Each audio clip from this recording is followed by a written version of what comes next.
Testing, testing. Let's see if we know what the fuck we're doing. I'm gonna be so fucking for real right now. This is probably gonna be real short and sweet episode, whatever these are called, because this is my 4th time sitting down and trying to record this, okay? I don't know what I'm doing. The good news is that it can literally only go up from here. The last time I thought I had it in the bag, I recorded 35 minutes and I sat down to start editing it and I realized I had the camera on the wrong setting and it was like all blurry and loopy and shit. So if you see me looking up, I'm like checking to make sure that we're in focus, that my little face is in the square. Welcome to the first episode. Here we go. Okay, what do you need to know about Kylie Nelson? For one, hair is fake, boobs are fake. Everything else were real. Second thing, I'm convinced that I was either a sailor and or a truck driver in one of my previous lives, and I love to swear. So if you're easily offended by the word fuck, shit, that's really it. Those are really just the 2 words, I think. Probably isn't the channel for you. I'm going into 2025 authentically being Kylie. I love doing like FaceTime chats, showing you clothing, all of that shit over on social media. But over on social media, I feel like you have to be a little bit more careful. See, but this is me. This is what I've told myself, is that it's like,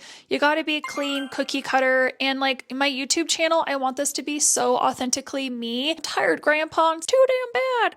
I'm tired of trying to put up this clean cut facade. And like, don't get me wrong, like I'd say I'm pretty average girl, but like I said, I do like to swear. I have messed up a lot. I've made a lot of dumb choices. Fair warning, I have like 37 different internet tabs open in my head. We're going to be talking about one thing, but then we're going to talk about something from 5 years ago. I'm all over the place, so you got to be able to keep up. Now, what to expect going into my YouTube channel? I want it to be like this, like we're FaceTiming, we're catching up. We're also going to do like more long form content with clothing. I love showing like my elevated daily fashion finds. We do hauls, we do try-ons. I'm getting into the beauty space, very intermediate beauty, just FYI. I want to use this to be more like girl time, because I feel like social media, like it has to be so quick in like less than 90 seconds. Let's do some fun facts about Kylie. One, I was a teen mom. I had my daughter when I was 18. I turned 19 the month after I had her. And second fun fact, I'm terrible at math, so bad. Also a terrible cook, but we're trying to fix that going into 2025. My early adulthood was a dumpster fire, train wreck. I mean, like any dumb decision I could have made, I probably made it. I cannot stand surface level conversation. I hate surface level conversation. Love getting to know what has made you, you. And we're going to talk about of what has made me. My birthday, March 11th. I'm a Pisces. Favorite color, pink and black. That probably tells you a lot about my personality. My mom and dad got divorced when I was like 2 or something. My mom and stepdad moved us over to Washington, and my dad stayed in Montana, and we did like the typical divorce parent shit with coming back to visit him in the summer and for holidays. Childhood was a little dark. It was a little traumatic, and by a little I mean a lot. We're not going to get too deep into that. I feel like that's something that I'm still like honestly working through. I've had the same therapist off and on for 11 years. That's another fun fact. Honestly, after I shared my story the first time, I really thought like, wow, holy shit, this is what I'm meant to do. I'm meant to help other people with this, which I still believe, but I feel like I'm not quite there all the way right now. Basically, from 5th grade until I was a junior in high school, mental, verbal, physical, sexual abuse. I finished the last 2 years of high school living with my dad and went from being a very controlling atmosphere. Like I came from a very, very, very, very, very controlling atmosphere. My mom would call my stepdad my jealous boyfriend, go through my phone bill at the end of every month. And if there was a phone number that he didn't recognize, he would call it to make sure that it wasn't a boy. And so that's a lot of what influenced my decisions going into my adulthood. So when I had the 2 years in high school, I was very angry and I was very isolated, and I isolated myself because I didn't realize that I'd gone through so much trauma, because one, that was all I knew. I also was taught that I wasn't allowed to talk about what was going on in my home. What happens in the house stays in the house. It's nobody else's business. I had my daughter when I was 18 with a guy that was just like a summer fling. He was a couple years older than me. That summer I left town, went to Montana State University in Bozeman, which was about 2 hours away, and he ended up moving back to Missoula because he just like wanted to be closer to family and had to make that phone call of, hey, haven't talked to you in a second. 22nd, we're pregnant. I didn't even have to ask him. I was just like, okay, like, what are we doing? I'm moving back. We did try to make it work. And like, at the end of the day, we are just not each other's person. And that was very, very clear very early on. Our parents were super supportive. And like, if this is not your person, then don't force it. And I'm very, very grateful for that. I mean, fuck, our frontal lobes weren't even fully developed yet. And 12 years ago, the thing that I was most ashamed of is now 12 years later, the thing that I am most proud of. My daughter is my soulmate. I live, eat, breathe, and sleep for that girl. She's my best friend. She is the reason that I am still here. I had been diagnosed with extreme PTSD. I also was fighting extreme depression and then postpartum depression. It was a dark, dark time. If I had not had that little girl in her room sleeping, I mean, this is kind of dark to say, but like, I would not be here today. Literally could not imagine my life any other way. This is the part where I say, welcome to what was the shit show of my early 20s. I am so grateful that Izzy was too young to be able to remember any of this shit. Your mom was a hot mess. Okay, we'll just leave it at that. But with my blog, my podcast, all of this being titled Ambition and Grace, this is a space for the women that are ambitious, that are go-getters, that break the glass ceilings. But this is also a space to remind ourselves to give ourselves some grace, because one, we're only human experiencing this life and this journey for the first time, and we are honestly we're doing our best. Okay, we're doing our best, and along the way, like, we're gonna make mistakes. The biggest part taking away from it is trying not to make the same mistakes over and over and over again. I don't want to make this like a whole shit on the guys that I've dated in the past, because one, I have no idea what they're like today, and I know that I'm not the same person when I was 20, 21, 22, but I also want this to be a space where I'm being honest in what my experience was. We're going to talk about my truth and my experiences. I wasn't a fucking angel in any of it either. Like, I was a very broken human being. A lot of mistakes in my early 20s. Frontal lobe, bless that frontal lobe that's fully developed. Izzy's dad's name is Travis and my husband's name is Travis, so kept it real easy. So after baby daddy Travis and I broke up, I just needed stability, period, because my childhood was so unstable that I was craving stability so bad. In my form of stability, like, it was a family, but also you need to make sure that you're stable and the other person is stable before you can have that stability together, which I did not have. The first guy that I seriously started dating after her dad and I broke up, Mr. Fixer. Like, he was the life of the party. Everybody loved him. He was a very broken person and I was a very broken person. I think we found safety in each other in certain ways, and he also did not have a good relationship with alcohol. And that was something that kind of, again, like, of the parallels of my childhood. Our relationship was like the high of highs, but then like the low of lows. Also, my childhood was so chaotic that that's all I knew. And so my relationships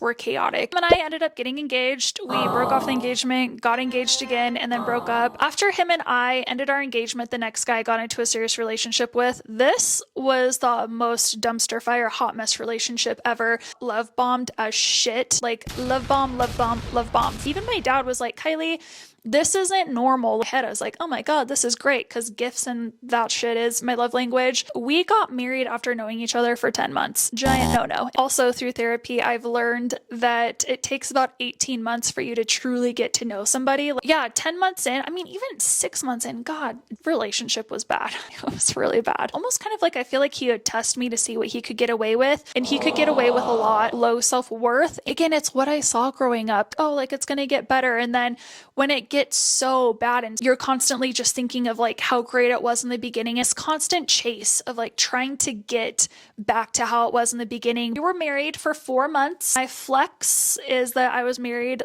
longer than Kim Kardashian and Chris Humphries. My parents at first were like, this isn't just like a little breakup, like, you made a commitment. This is your husband. You need to figure this out. And as time went on and they started seeing what was going on behind the scenes, they were like, oh yeah, no, you need to get out of this. Water break. Like I said, going to my therapist off and on for 11 years. And so I would start going to her like after I'd go through a breakup and she'd help me get out of it. And then I'd start dating a guy and then she'd start showing all the same shit that I had been through before. I'd be like, no. Like, you don't understand. And then I'd stop going to her and then I'd see her after the next breakup. I'm like, let's start trying to heal. My Mr. Rock Bottom. Mr. Rock Bottom was perfect on paper. He didn't go and get drunk. I mean, we get drunk every now and then, but like wouldn't get drunk and then come home and be a raging raging psychopath. He was nice. We had fun together. And he was the first guy that was like kind of like financially successful. When Mr. Rock Bottom came along, he looked really shiny. We lived in a beautiful home. We went on beautiful vacations and we drove beautiful cars. Calling him Mr. Rock Bottom because I hit my rock bottom in this relationship. I was never one that like had dreams to be a business owner, an entrepreneur. I truly was like, I'm going to find a husband that's going to be the provider. I'll still work because I'll go crazy if I don't work. Mr. Rock Bottom was the first guy that fully depended on financially. The first 5 years with Izzy, I worked as a bartender. Towards the end of Mr. Rock Bottom and I's relationship, I was working maybe 1-2 shifts a week bartending. He did not love that I worked at a bar. He was trying to become a little bit more possessive. Like at one point he had told me he wants a black stallion, but he wants the black stallion behind the curtain. He doesn't want everybody to see his black stallion. That also should have been a second red flag. This is also where I started bodybuilding. So I ended up doing that for 5 years. Training to be a bikini bodybuilder, I start kind of taking to social media my journey, progress along what my workouts look like. He would start getting upset if I was like posting an Instagram story in just my sports bra. I was naturally drawn to social media and like getting to like edit the videos and the creativity. I like sharing my life. Hello, I'm sitting down sharing my whole life story with you right now on camera. As the end of Mr. Rock Bottom and I's relationship is coming to a near, I competed in my first bikini bodybuilding show, and at this time somebody who was helping open an Orange Theory Fitness reaches on and we'd love to interview you for a coach. And I'm like, me? Absolutely not. I know nothing about fitness other than I just went and worked out for 5 months and like I don't really know much about it. And they're like, don't worry about it. Just come and do an interview and let's see if you'd be a good fit. I end up getting the job. 4 of us who were doing like this soft pre-opening of signing up people for memberships before there was even a fucking gym. We ended up opening with 500 members. That was also crazy. It was when our relationship starts kind of like going downhill. He was working a lot. He owned 2 different businesses and he'd gone from like 7 a.m. till 11 o'clock at night. And at one point I was like, you're a fucking liar. And I'd like show up to his work at 10 o'clock and he would literally be in his office with one little light on doing computer work. And I'm like, okay, I guess you were where you said you were. Started getting really, really needy. And it just got to the point where he was like, I can't give you what you need. Like, I'm trying to get to a point to where I can give you what you need, but like, you're just being so impatient. I'm still very impatient. And I just don't think this is working. Oh no, this fucking battery is dying. I'm literally dying right now. Plug my battery in and then we're gonna come back. Part 2, we had some lunch, the battery is charged, and honestly I don't even know where we left off. Fully depended on him for my finances. I did not own a car. He bought my car from me. He owned a car dealership and I was upside down in the car. He was trying to help me out. Didn't have a house. I was barely working, and when we broke up I had literally nothing to my name, and I vowed to never be in that position again. Even though it was my rock bottom, I'm very grateful for that rock bottom. Made me work my fucking ass off. But like I said, Orange Theory had come in at just the right time. I was able to get the head coach position, but as the head coach, you were making more money. And that was the first time where I finally had stability. However, so I was working about 30-40 hours a week. I was bodybuilding full time, which is like minimum, like I said, 2 hours a day. And then I was also doing online coaching as well. So we were busy. Orange Theory is how I met my husband, Travis. He came in for a class actually to be introduced to another girl. It just like didn't vibe, didn't work out or whatever.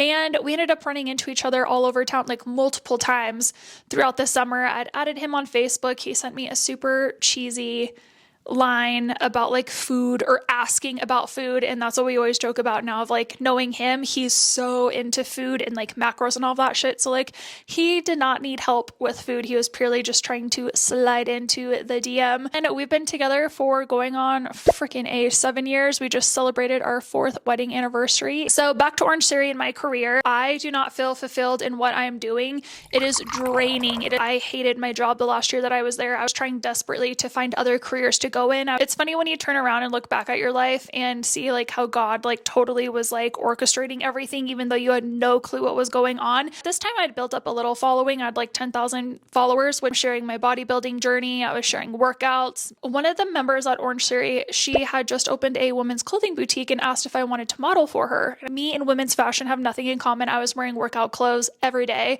and my dressing up, it was a little rough, but it sounded fun and it was different. And so I'm like, sure. Sure. 5 years of me bodybuilding, my self-identity was through my physical appearance, my self-worth. I was known as a girl that was doing bodybuilding. I was getting constant praise, the oohs and the ahs over my body of like my shoulders, my six pack, how high my ass sat. And that was my identity. And so when I decided, one, that I wanted to stop bodybuilding after 5 years, because I was just, again, it was not fulfilling my tank like it was before. It was exhausting trying to do that, work full time, be a mom, like all the things. It got to add up and I was done. I was in this weird stage of life where, one, I hated my job and I didn't know what I wanted to do. And then two, I was very insecure because my body was going through all these changes of it going back to a normal body. When I was doing these photo shoots with this women's boutique, it was like, oh wow, I was starting to find clothes that I felt really good in or I felt confident in. And I remember this day so specifically, just like the softest voice was like, start sharing this online. And I was like, who am I sharing this with? Like, I don't know what the fuck I'm doing.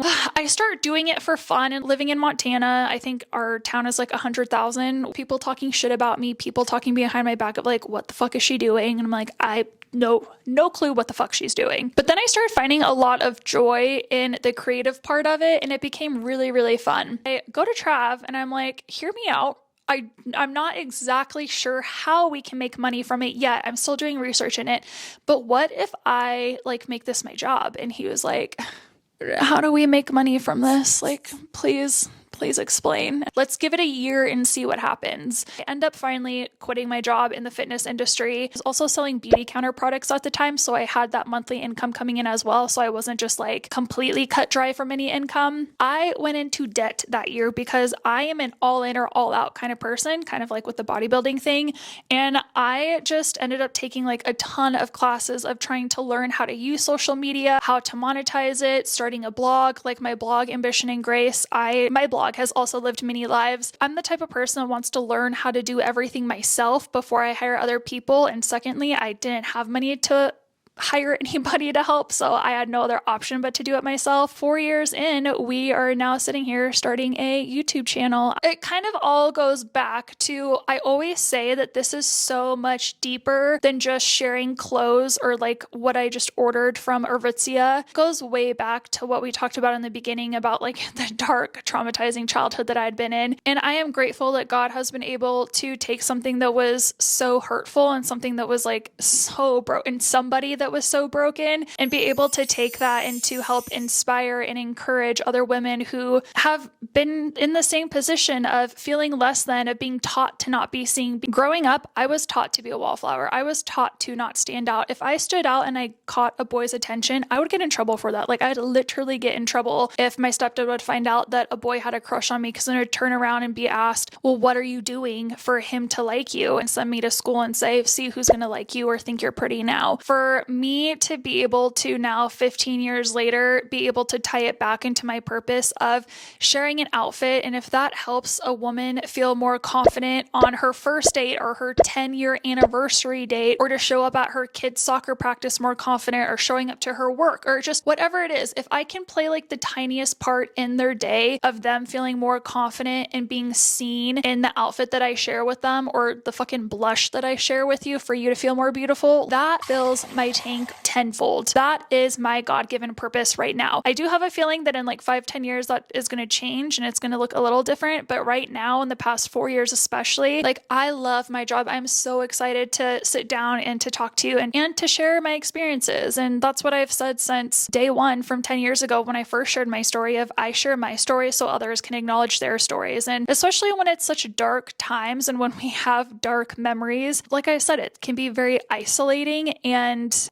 if you can relate to anything that I've kind of like scratched the surface about, just know that you're not alone. We can get through it. I have been able to get through it. I don't feel like I'm all the way there. I'm still with my therapist that I've had off and on for 11 years, and I'm very grateful for her and for us to be able to work through, 11 years, like, that is crazy. And I'm like, Patty, what else can we talk about? And then something else pops up and I'm like, fuck. So anyways, we did it. Sorry it was a little choppy. We're going to learn together along the way. This shit is not perfect. We're giving ourselves grace. I'm just really happy that you're here. I want to also start sharing more travel. So we're actually going to Jackson Hole this weekend. And by the time that I post this, we'll probably be in Jackson Hole. I want to vlog that, take you along the way. At the end of January, I'm going back to California. My management, the people who do like my brand collabs, they are hosting their yearly retreat for all of us clients of theirs. So we're going to California, wine country, and I'm going to take you along with that. And in March, we are going back to LeBlanc in Cabo, Mexico, our favorite freaking resort. It's the second time we're going back. We were there last year for my birthday, and we're like, this was so fucking amazing. Like, we can't go anywhere else. I have a podcast, Ambition and Grace. You can go and check it out on any platform. I'm going to start recording it. Don't know when we're going to be able to get that. I'm still trying to find the editor to do the video. So we'll have a weekly podcast episode, and then I want to do like a longer form, whether it's like beauty, get ready with me, catch up type of thing, vlogs. I think